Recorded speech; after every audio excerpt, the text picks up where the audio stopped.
ക്ഷേത്രവിഗ്രഹത്തിലെ മാല മോഷ്ടിച്ച സംഭവത്തിൽ മേൽശാന്തി പിടിയിൽ. പാലക്കാട് അന്ത്യാലങ്കാട് കപൂർ സ്വദേശി ഹരികൃഷ്ണനാണ് പിടിയിലായത്. കോഴിക്കോട് പന്തീരങ്കാവ് മഹാവിഷ്ണു ക്ഷേത്രത്തിലെ വിഗ്രഹത്തിൽ ചാർത്തിയ സ്വർണ്ണമാലയാണ് ഇയാൾ മോഷ്ടിച്ചത്. സംശയം തോന്നിയ ക്ഷേത്ര ഭാരവാഹികൾ പന്തീരങ്കാവ് പോലീസിൽ പരാതി നൽകുകയായിരുന്നു. ക്ഷേത്രവിഗ്രഹത്തിലെ മാല മോഷ്ടിച്ച സംഭവത്തിൽ മേൽശാന്തി തന്നെ പിടിയിലായ വാർത്ത ഇത് വരുന്നത് പാലക്കാട് നിന്നാണ്.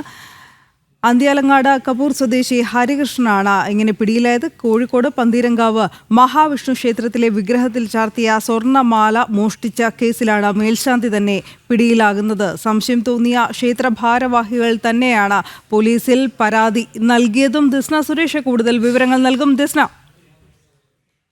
നമുക്കറിയാൻ സാധിച്ചത് ഈ നിരവധി തവണ ഈ മേൽശാന്തിക്കെതിരെ ഇത്തരത്തിലൊരു ആരോപണം വന്നിട്ടുണ്ട്. അതായത് കാര്യസാധ്യത്തിന് വേണ്ടി പലപ്പോഴും ഇത്തരത്തിൽ ആളുകളുടെ കയ്യിൽ നിന്ന് ഈ സ്വർണ്ണാഭരണങ്ങൾ ഉൾപ്പെടെയുള്ള കാര്യങ്ങൾ കൊണ്ടുതരുവാൻ ആവശ്യപ്പെട്ടിരുന്നു എന്നൊരു ആരോപണം സമാനമായ രീതിയിൽ വന്നിരുന്നു. 3 മാസം മുമ്പാണ് ഇത്തരത്തിൽ മഹാവിഷ്ണു ക്ഷേത്രത്തിലെ മേൽശാന്തിയായി ഹരികൃഷ്ണൻ ചുമതലയേൽക്കുന്നത്.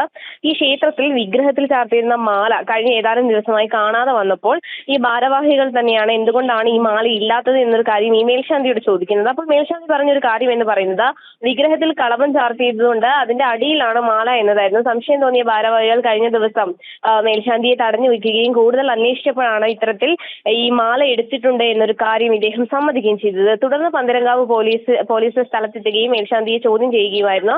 തുടർന്ന് താൻ ഇത്തരത്തിൽ മോഷണം നടത്തി എന്ന് മേൽശാന്തി സമ്മതിക്കുകയായിരുന്നു എന്നാണ് നമുക്ക് അറിയാൻ സാധിക്കുന്നത്. എന്തായാലും മേൽശാന്തിയുടെ അറസ്റ്റ് രേഖപ്പെടുത്തിയിട്ടുണ്ട്. അല്പസമയത്തിനകം കോടതിയിൽ ഹാജരാക്കുമെന്നാണ് നമുക്ക് നിലവിൽ അറിയാൻ സാധിച്ചിട്ടുള്ളത്. ശരി ദിസ്ന.